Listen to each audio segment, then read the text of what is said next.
Hello everyone and welcome to the next episode of Lockdown Legacy. As you know, this is where I talk to someone about how they've been getting on for the past year and about perhaps some of the things that they feel that they've learned or ways that they've grown in their faith through what we have been through. Today I've got Joanne Hughes with me. So hello Joanne. Hiya.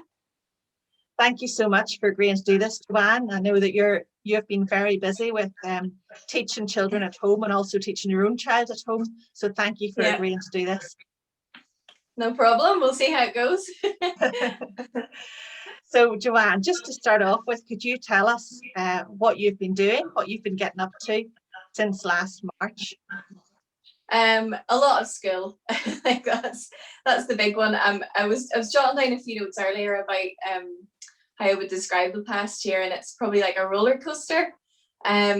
There's been so many happy memories, and I really do mean that. You know, when I look back through photos of last year, there have been some of the happiest times we've ever had with our boys, and some unexpected extra time with them that we wouldn't have got otherwise. But at the same time, there's just been that underlying current of just fear and sadness at things that we've missed out on and lost out on.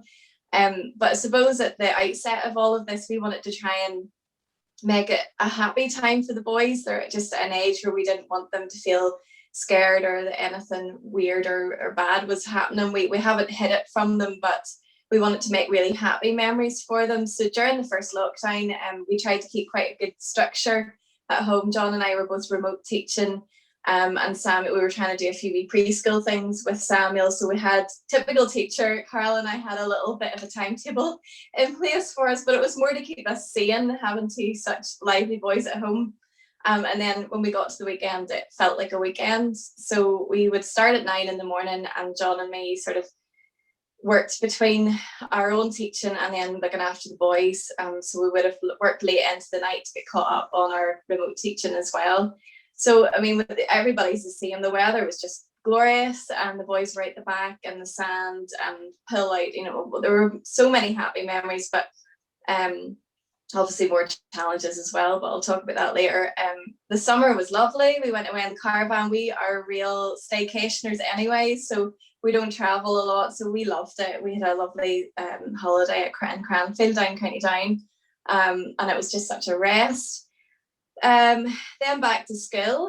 I suppose that was quite tough, going back, Samuel, and into P1, and it was very different, but again, some lovely things. I teach in a really big school, so normally our home times are manic with all these kids flooding out at the same time, whereas now we had all these staggered finish times. It just seemed quieter and more structured, and we're not rushing around as much. But just different, you know, going back to school. But in some ways there were nice things about it and things that we won't change. Second lockdown that we're in now has been a bit different. The remote learning has ramped up big time. I spend a long time in front of the screen. We're obviously doing a lot of videos, and not necessarily like online teaching, but the children see me every day. I do a lot of teaching, like voiceovers on Seesaw, as we would call a lot of teaching points. The amount I'm getting 90 posts a day roughly. A lot of that is marking. So again, you're doing a full school day plus working into the evenings to cope with it. But again, lots of pluses. The boys are with the grandparents this time on a Monday and a Wednesday. So, you know, we couldn't have coped without that this time, and that has been lovely. And we've just lit the fire in the evenings, and if it's sitting in front of the fire with the iPad, then at least we've tried to make it nice for ourselves, even if we are working late into the evenings. So just, you know, we have a lot of things to be thankful for over the past year. Very thankful for protection, very thankful for the protection of the 4 grandparents and our family members, and just thankful for our wee home and for each other. So yeah, it's been up and down, Carol. Yeah. Plenty of tears of sadness and happiness, probably. Thank you. That's very good. I agree with you that lighting the fire has been one of life's little pleasures over the past while. I've had mine lit more than what I would have done last year. Yeah. Certainly. So that's great. That's what you've been up to then. Are there particular things maybe that you haven't already mentioned? Are there particular things that you've found challenging? I suppose the first lockdown, it really was not seeing the grandparents. We really stuck to the rules as tightly as we could, and because we were both at home, we felt it was right to keep the boys at home with us and not to have them with the grandparents. We didn't see John's folks for 13 weeks, and we only saw my parents really through a window or from the car, a few times throughout those 13 weeks. That was really, really difficult, not seeing them.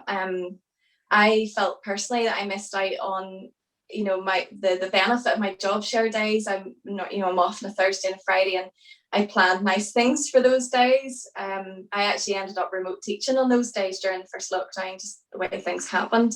So I missed out on mums and tots and just wee things like that, and seeing other mummies and just sharing what we were going through. I missed praise group badly. That's been really tough, and I missed the fun of going out on a Sunday morning with the boys and Hilary Ann looking after them and my mum looking after them, and just wee things like that. At the minute, the workload for the teachers is really heavy.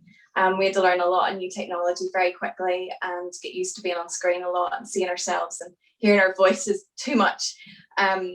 So that's been tough, and obviously just having two very lively little boys. We've entered this lockdown with a 3-year-old and a 4-year-old, so that has brought its challenges too. But yeah, we're getting there. Just have to play on. So yeah, there's people in a lot worse situations, so we are thankful still. Getting used to seeing and hearing ourselves on screen has been a challenge for all of us. Absolutely. Well, Joanne, as Christians, we do want to be reflective. We want to see what we can learn or grow, or how we can grow in our faith by whatever experiences we go through. So are there things that you've been learning or ways that you've been growing in your faith over this year? Yeah, so again, I scribbled down a few notes. I've written at the top to let go and let God. God likes to make me wait and make me go through longer times. Like what I'm trying to say is, like, when I went through that illness a few years ago, I just didn't know when it was ever going to end, when I'd ever get back to normal again, and I just felt so out of control. So when I entered this period, I suppose in my head again, it was the same thing. I feel so out of control. My normal routines are gone, and everything that was so stable, it's all up in the air.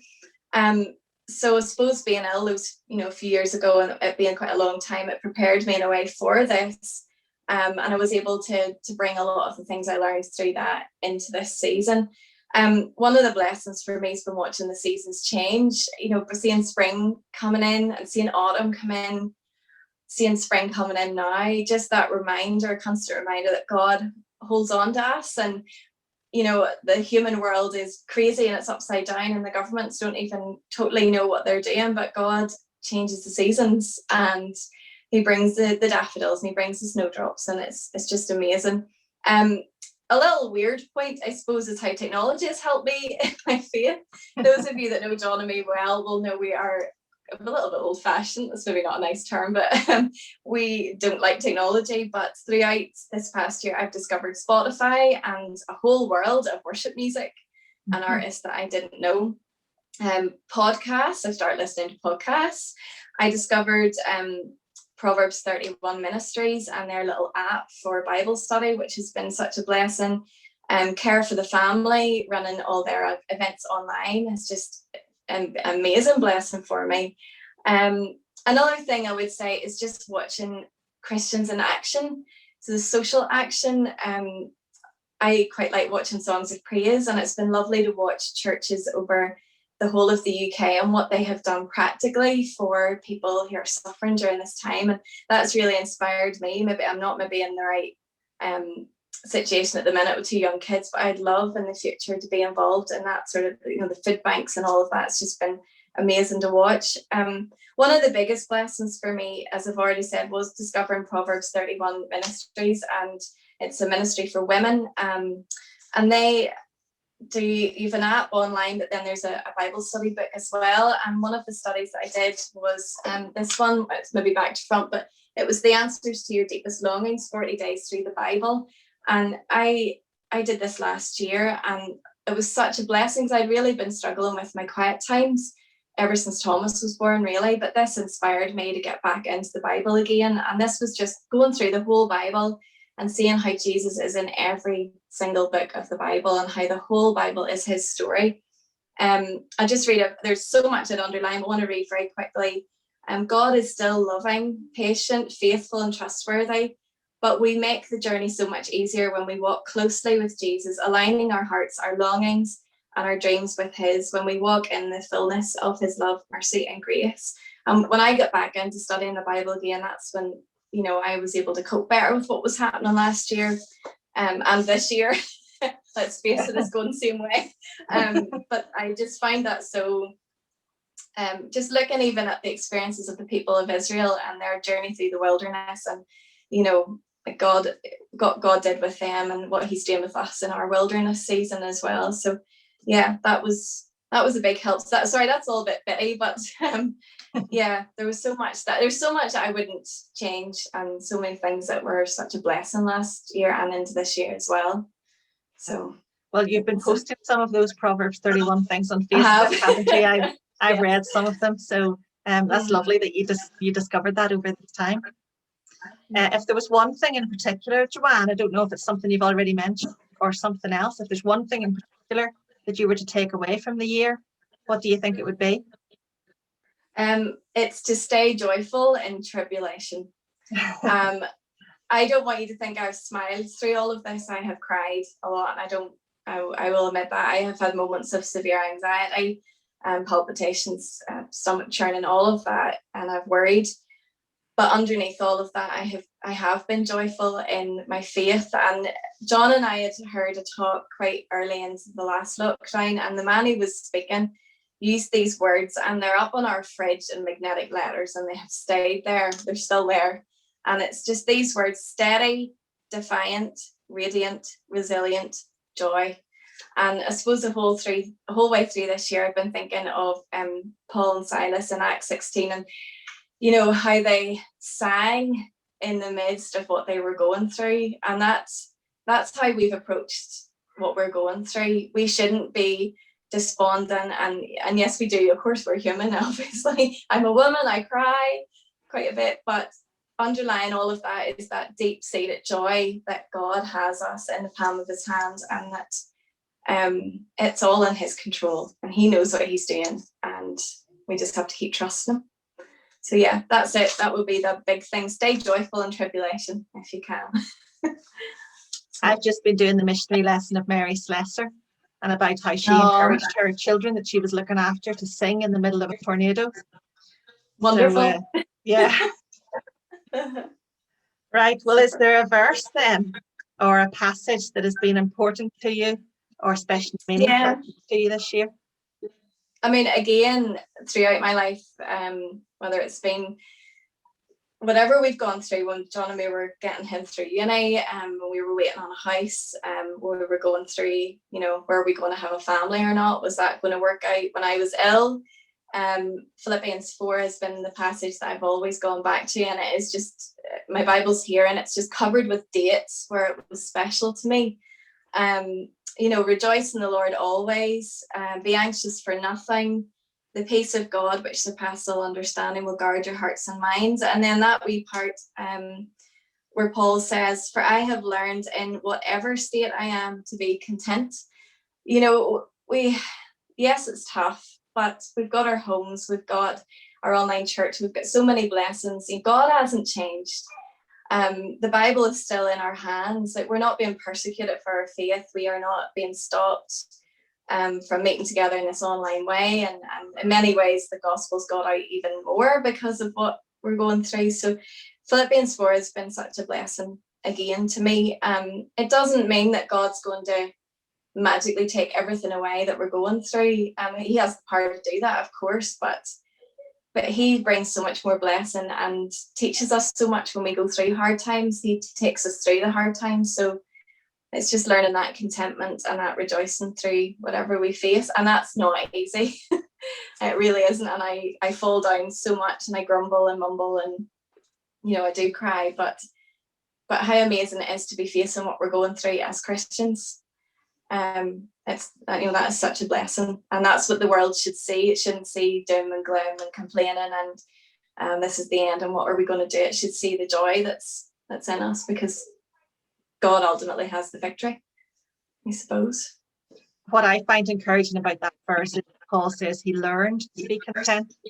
Absolutely. So it wasn't that he was naturally on a higher plane and was always content. He had learned it too. Exactly. So if he learned it, we can learn it as well, can't we? Yeah, and it's true. Coming into this season, I thought I would be better than I was at the start, because I had been through a few things, but I still mumbled and I still groaned and I still cried and I still get angry. But I tried to come back to, as you say, it's just learning. It's that sanctification that God does in our lives to make us more like Him, which is incredible. So yeah, sometimes we need to learn and relearn. Absolutely, and relearn and relearn. Right. Well, thank you very much, Joanne. That's lovely. Thank you for what you've shared with us today. And thank you very much for watching as well. And I hope you enjoyed listening to what Joanne and I have been talking about. And hopefully, again, it helps all of us to think through the things that we have learned, the things that we can appreciate from the past year, the way that has helped us to grow in our faith. So that's it for now, and we'll see you next time.